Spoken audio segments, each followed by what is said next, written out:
El Ministerio Conéctate a Jesús y el Centro de Tutorías y Clases Privadas TISU, la mejor alternativa ante los fracasos escolares, presentan desde Panamá Puente del Mundo y Corazón del Universo, la serie Feliz para siempre para hoy martes, Crecimiento y Legado.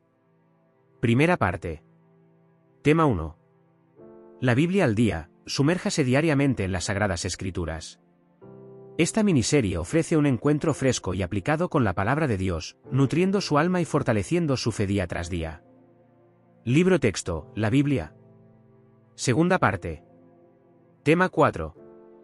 Escuela sabática para nuevos creyentes. Si usted es nuevo en la fe o desea fortalecer sus fundamentos, esta guía le acompañará en el descubrimiento de las verdades esenciales de la Biblia y la Iglesia Adventista.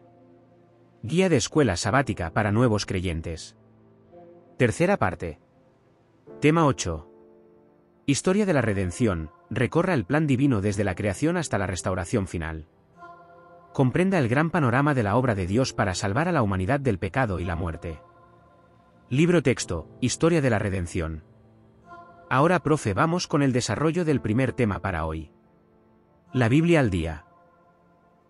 Contenido original del capítulo 2 de Tito sin la numeración de versículos. Pero tú habla lo que está de acuerdo con la sana doctrina. Los ancianos deben ser sobrios, dignos, sensatos, sanos en la fe, en el amor y en la paciencia. Las ancianas asimismo, sean reverentes en su comportamiento, no calumniadoras, no dadas a mucho vino, maestras del bien, para que enseñen a las mujeres jóvenes a amar a sus maridos y a sus hijos, a ser prudentes, castas, cuidadosas de su hogar, buenas, sumisas a sus maridos, para que la palabra de Dios no sea blasfemada. Exhorta igualmente a los jóvenes a que sean prudentes, presentándote en todo como ejemplo de buenas obras, en la enseñanza mostrando integridad, seriedad, sana palabra, irreprochable, para que el adversario se avergüence, sin que tenga nada malo que decir de nosotros.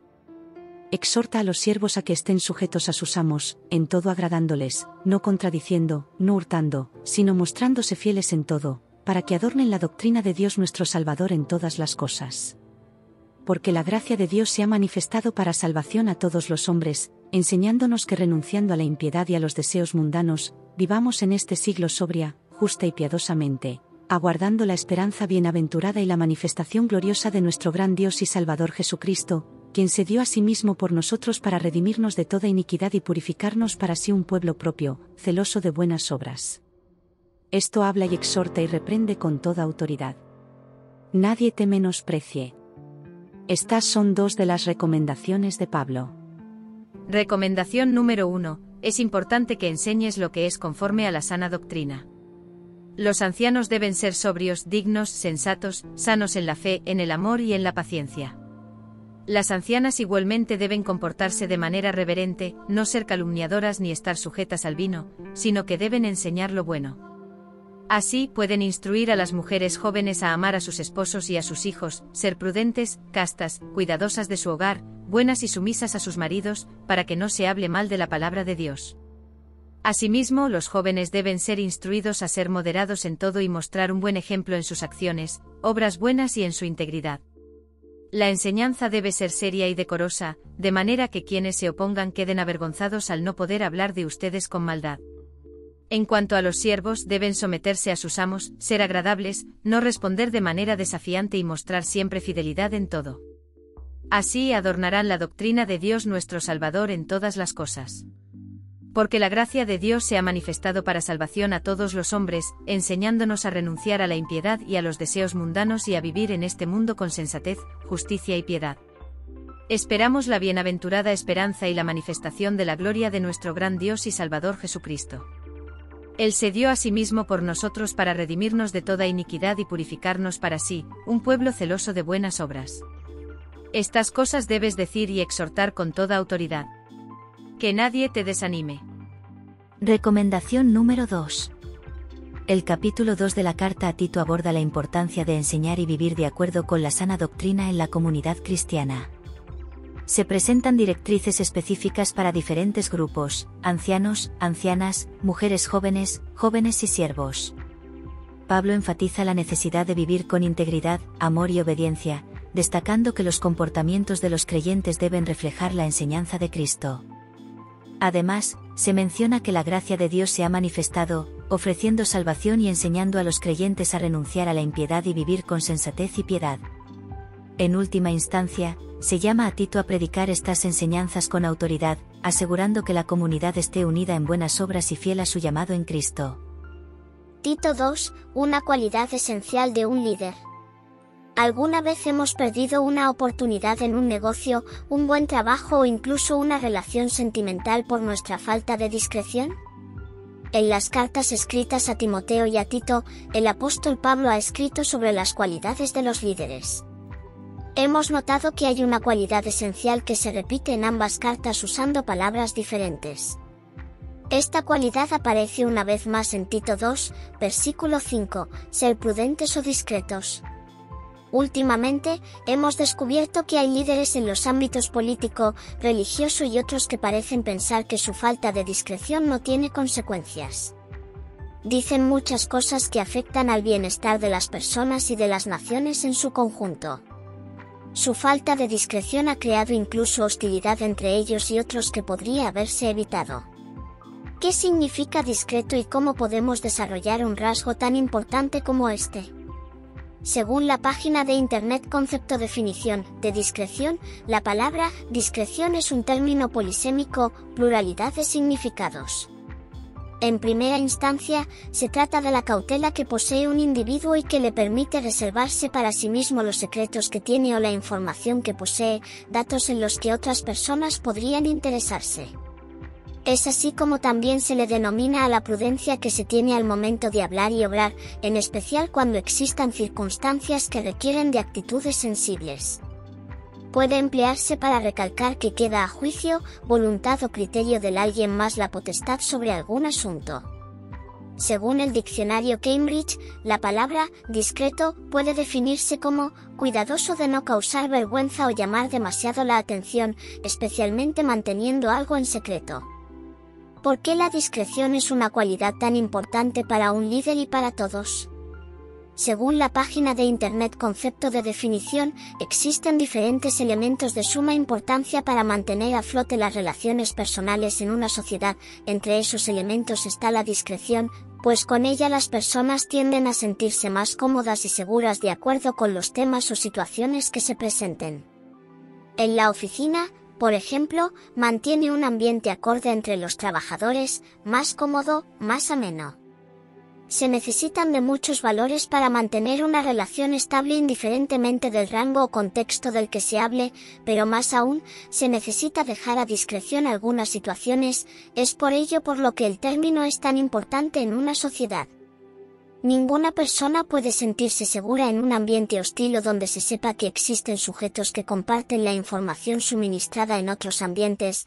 Es incómodo saber que alguien puede compartir información íntima de una o más personas con otro grupo de sujetos. Por ello, aparte del respeto y la solidaridad en los grupos sociales, se pide discreción. A veces esto está implícito, pero en otras ocasiones es necesario decirlo o estipularlo. Se puede decir que una persona es discreta cuando actúa con sensatez, autocontrol, respeto, solidaridad y sinceridad en los grupos sociales. En general, ser discreto fomenta un ambiente de confianza y respeto, mejora las relaciones personales y profesionales, y permite una comunicación más eficaz. Refleja la inteligencia emocional y la comprensión de la dinámica social, lo que la convierte en una cualidad valiosa en diversos aspectos de la vida. ¿Cómo podemos desarrollar la cualidad de ser discreto? El apóstol Pablo utiliza varios términos diferentes para referirse a la palabra discreto, prudente, dominio propio, sensato. En 2 de Timoteo 1, versículo 7, el apóstol Pablo nos da la clave para ser discretos, porque no nos ha dado Dios un espíritu de cobardía, sino de poder, de amor y de dominio propio. La palabra traducida como poder proviene de la palabra griega dunamis, que significa fuerza, capacidad, de la que se deriva nuestra palabra dinamita. Comentario bíblico adventista sobre 2 de Timoteo 1, versículo 7. El poder de ser discreto viene de Dios. De hecho, el poder de desarrollar cualquier rasgo de carácter viene de Dios. Desafortunadamente, no tenemos el poder de hacer ningún cambio de carácter por nuestra cuenta. Una vez que aceptemos este hecho, de que necesitamos de un poder que está fuera de nosotros, para someter nuestra naturaleza carnal y rasgos de carácter indeseables, estaremos en camino hacia el éxito. Para tener éxito en el cambio de los rasgos de carácter indeseables, lo único que tenemos que hacer es rendirnos. Sí, rendir nuestras mentes al control del Espíritu Santo. Él tiene la dinamita para implosionar lo que hay dentro de nosotros y crear una nueva estructura cuyo arquitecto y constructor es Dios. De la misma manera que Dios creó al primer ser humano, Él tiene el poder de crear un nuevo ser según su imagen y semejanza. Pero no puede hacerlo a menos que se lo permitamos. Tenemos libre albedrío y podemos elegir permitirle que nos recree o no. El único modo en que podremos tener éxito es si le permitimos llevar a cabo esta transformación. Al final, nosotros también obtendremos la victoria. Todos los rasgos de carácter indeseables serán erradicados.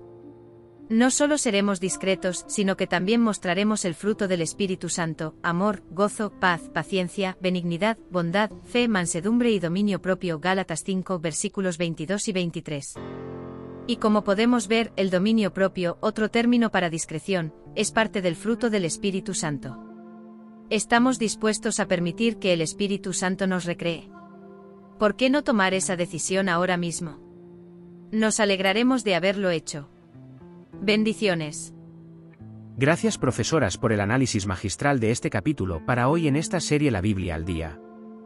Ahora vamos con la segunda parte de nuestro estudio para hoy. Tema 4. Escuela sabática para nuevos creyentes. Saludos, profe. Entiendo perfectamente. Estamos listos para hacer un repaso conciso de la lección 3, Amar a Dios, de la Escuela Sabática para Nuevos Creyentes, dentro del segundo trimestre, Crecer en Jesús. Así tendremos una base sólida antes de abordar la lección 4. Según lo que recuerdo y lo que usted me ha compartido, la lección 3 se centró en que el amor a Dios no es solo una declaración teórica, sino que se evidencia de manera práctica a través de diversas disciplinas espirituales. Aquí tiene un resumen de los puntos clave que vimos la semana pasada. Introducción. Planteó preguntas fundamentales sobre cómo amar a un Dios invisible y si existen formas específicas para demostrar ese amor, sugiriendo que Jesús es nuestro modelo para aprender a amar a Dios. El texto clave fue Salmo 18, 2, y el concepto clave enfatizó la necesidad de evidenciar nuestro amor a Dios a través de acciones concretas. Amar a Dios al meditar en su palabra. Se exploró cómo el estudio de la Biblia nos permite conocer mejor a Dios, su carácter, sus promesas y su voluntad, lo cual profundiza nuestro amor por Él. La meditación en las Escrituras se presentó como una forma de intimar con Dios y fortalecer nuestra relación. Amar a Dios mediante la oración. La oración se destacó como un diálogo íntimo con Dios, una oportunidad para expresar nuestro amor, gratitud, necesidades y preocupaciones. Se enfatizó que la oración constante y sincera es una manifestación de nuestro amor y dependencia de Él. Amar a Dios por medio de la adoración. La adoración se definió como un estilo de vida integral, donde cada aspecto de nuestras acciones y decisiones refleja nuestra reverencia y amor por Dios. Se señaló que todo lo que hacemos puede ser un acto de adoración, ya sea a Dios o a fuerzas opuestas, dependiendo de nuestros motivos y la dirección de nuestras vidas. Amar a Dios al obedecerlo. Se estableció una conexión directa entre el amor a Dios y la obediencia a sus mandamientos. La obediencia se presentó como una respuesta natural a nuestro amor y como una forma práctica de demostrar nuestra fidelidad y compromiso con su voluntad. La fe y las obras. Aunque no fue un punto principal con un título propio, implícitamente se entendió que nuestro amor a Dios se manifiesta a través de la fe activa, que se traduce en obras de obediencia y servicio. En esencia, la lección 3 nos enseñó que amar a Dios es una experiencia dinámica y multifacética que involucra nuestra mente, nuestro corazón y nuestras acciones. No se trata solo de un sentimiento, sino de una entrega completa que se evidencia en cómo vivimos nuestra vida diaria. Con este resumen fresco en nuestra mente, ¿estamos listos para adentrarnos en la lección 4? Vaya, profe. ¡Qué lección tan poderosa e intrigante! Entre dos reinos enfrentados, resuena profundamente con esa lucha interna que todos experimentamos. Me entusiasma analizarla. Vamos a aplicar nuestro método MCAJ a esta rica lección. Mapa de intriga, preguntas generadoras. Para comenzar a explorar esta lección, formulemos algunas preguntas que despierten nuestra curiosidad. ¿Por qué se nos presenta el reino de este mundo como algo atractivo, a pesar de su eventual fin? ¿Qué estrategias utiliza para parecer más real que las promesas del reino de Dios? ¿De qué manera específica nuestras propias inclinaciones egoístas y deseos personales nos vinculan con el reino del yo, y cómo se relaciona esto con el reino de este mundo? Cuando Jesús declaró que el reino de Dios había llegado, ¿a qué se refería concretamente? ¿Era un evento futuro, una realidad presente, o ambas? ¿Cómo podemos experimentar esa llegada en nuestras vidas hoy? Si el reino de Dios se define como la instauración de la soberanía de Dios en nuestros corazones, ¿cómo podemos discernir y cultivar esa soberanía en medio de las presiones del reino de este mundo? ¿Qué implicaciones prácticas tiene para nuestra vida diaria el entender que estamos en medio de una batalla constante entre estos dos reinos? ¿Cómo influye esta perspectiva en nuestras decisiones y prioridades? Estas preguntas nos ayudarán a enfocar nuestro análisis a medida que avancemos en la lección.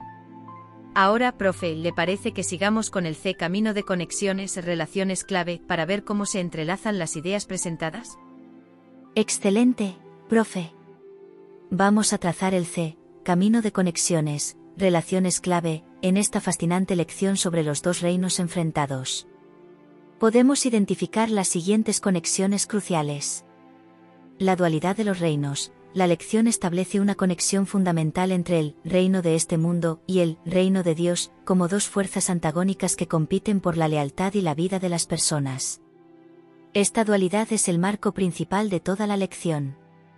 La atracción engañosa del mundo y la realidad del reino de Dios. Se conecta la aparente realidad y atractivo del mundo con su naturaleza efímera, contrastándola con la realidad presente y futura del reino de Dios. Esto sugiere una conexión entre la percepción humana y la verdad espiritual.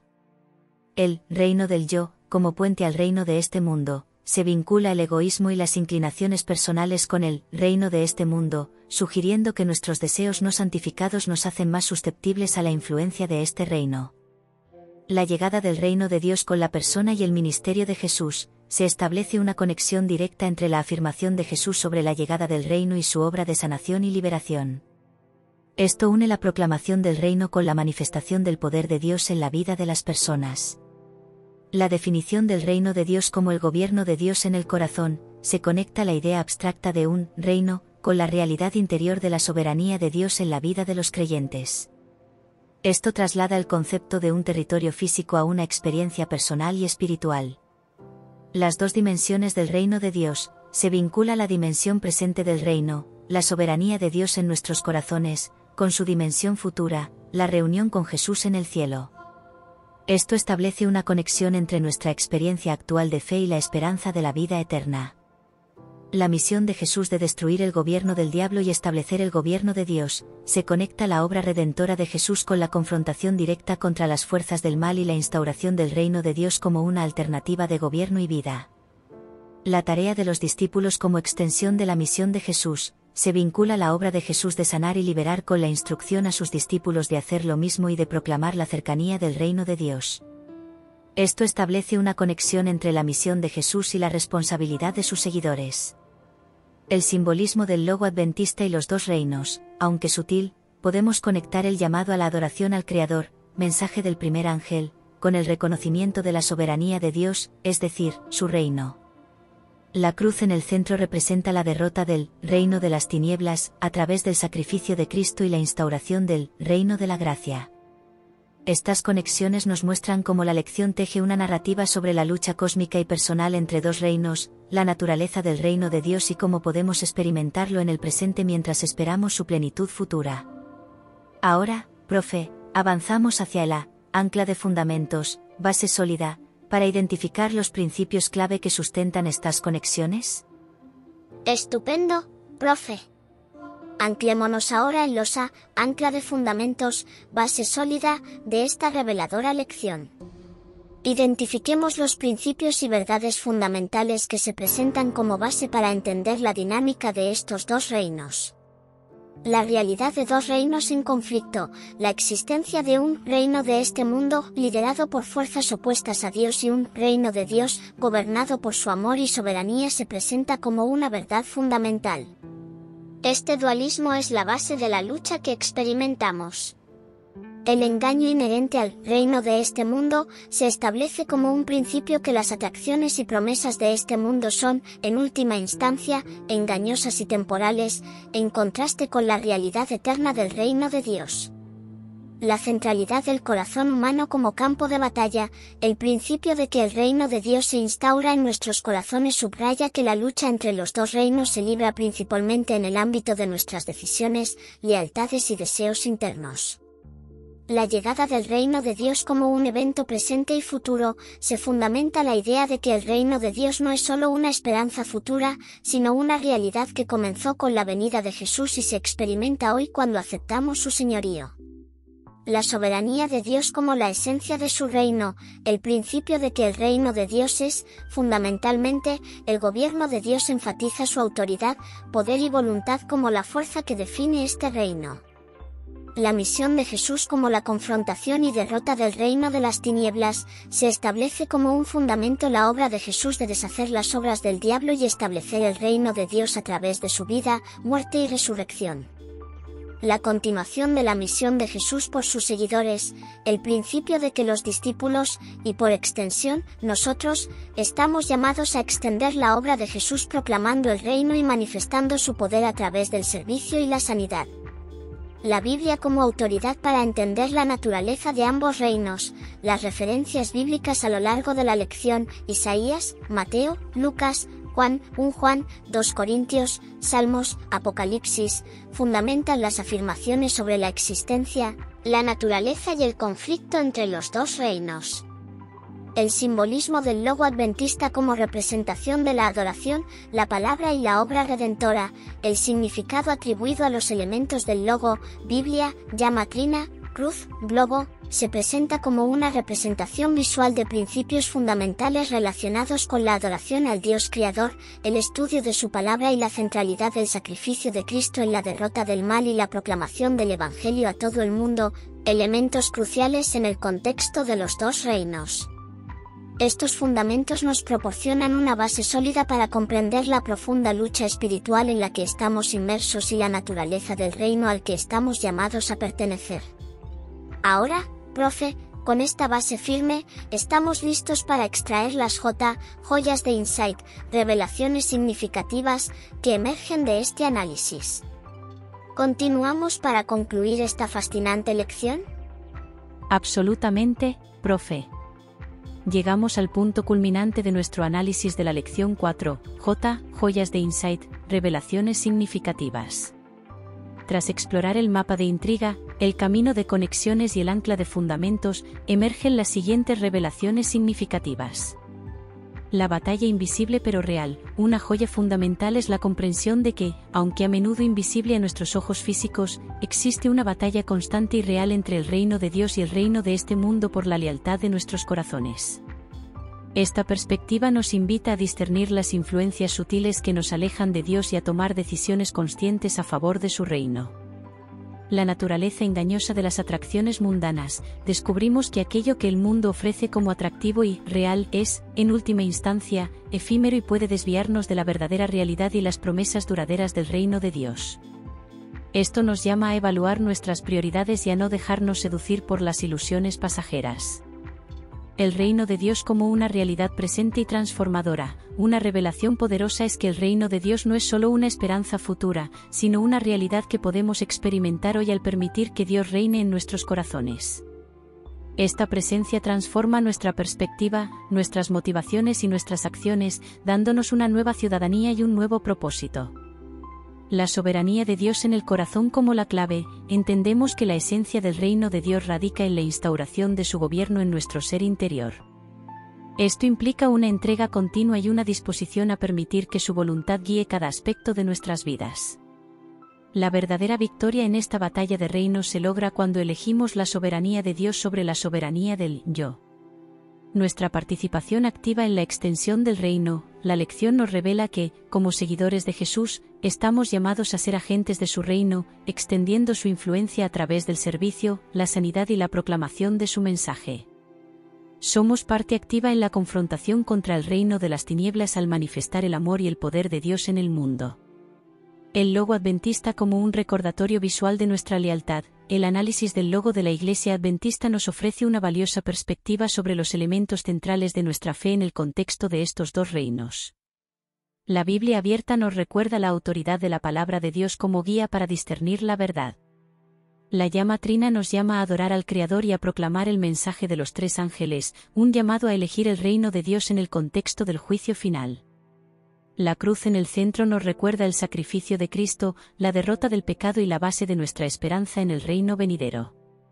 El globo nos impulsa a llevar este mensaje a todo el mundo, invitando a otros a unirse al reino de Dios. En resumen, la lección 4 nos ilumina sobre la constante lucha entre 2 reinos, nos advierte sobre el engaño del mundo, nos revela la realidad presente del reino de Dios en nuestros corazones y nos llama a vivir como ciudadanos de ese reino, extendiendo su influencia hasta que llegue su plenitud. Hemos concluido el análisis de esta profunda lección, profe.